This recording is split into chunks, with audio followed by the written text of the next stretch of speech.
BJP প্রার্থী হচ্ছেন রিঙ্কু। প্রার্থী হতে চেয়ে বিজেপির সল্টলেক দপ্তরের জীবনপঞ্জি জমা দিয়েছে দিলীপ পত্নী রিঙ্কু। স্ত্রীর বায়োডাটা জমা দিতেই মুখ খুললেন দিলীপ, বললেন ইচ্ছা হয়েছে আবেদন করেছেন।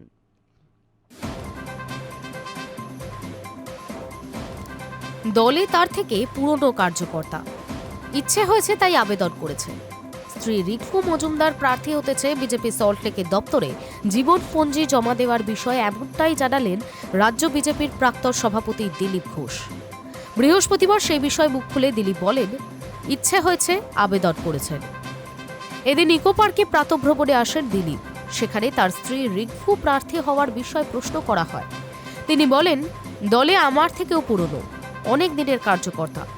আমি এমএলএ এমপি হয়ে গেলাম, ওর ইচ্ছে হয়েছে করেছে। হাজার হাজার লোক আবেদন করেছে, কে প্রার্থী হবেন দল ঠিক করবে।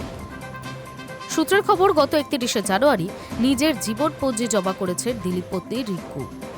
ওই দিন সন্ধ্যায় বিজেপি সল্টলেকের দপ্তরে গিয়ে একজনের হাতে ওই জীবনপঞ্জি তুলে দিয়েছেন তিনি। ওই জীবনপঞ্জিতে রিঙ্কু 3 আসনে প্রতিদ্বন্দ্বিতা করার ইচ্ছা প্রকাশ করেছেন বলেই খবর। মেদিনীপুর শহর, বীজপুর ও নিউ টাউনে লড়তে চেয়েছেন তিনি। জমা দেওয়া জীবনপঞ্জির ছত্রে ছত্রে বিজেপিতে তার কাজের কথা লিখেছেন সাপুরজির প্রাক্তন বাসিন্দা। ওই জীবনপঞ্জির প্রথমেই তিনি লিখেছেন, তৃণমূল স্তরের ও সামাজিকভাবেও একজন সক্রিয় নেত্রী তিনি। এর সঙ্গেই উঠে এসেছে দলের বিভিন্ন ক্ষেত্রে তার কাজের কথা। তিনি বর্তমানে কি কি করেন বা করেছেন সেই বিষয়টিও ওই জীবনপঞ্জিতে তুলে ধরেছেন দিলীপ ঘোষের স্ত্রী। গত 31শে জানুয়ারি নিজের জীবনপঞ্জি জমা করেছেন দিলীপ পত্নী। ওই দিন সন্ধ্যায় বিজেপির সল্টলেকের দপ্তরে গিয়ে একজনের হাতে সেই জীবনপঞ্জি তুলে দিয়েছেন তিনি।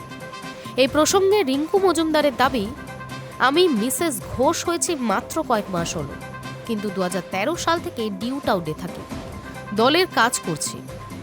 বিয়ে, ছেলের মৃত্যু হয়েছে, কিন্তু আমার পরিকল্পনাতেই ছিল মানুষের জন্য কাজ করব।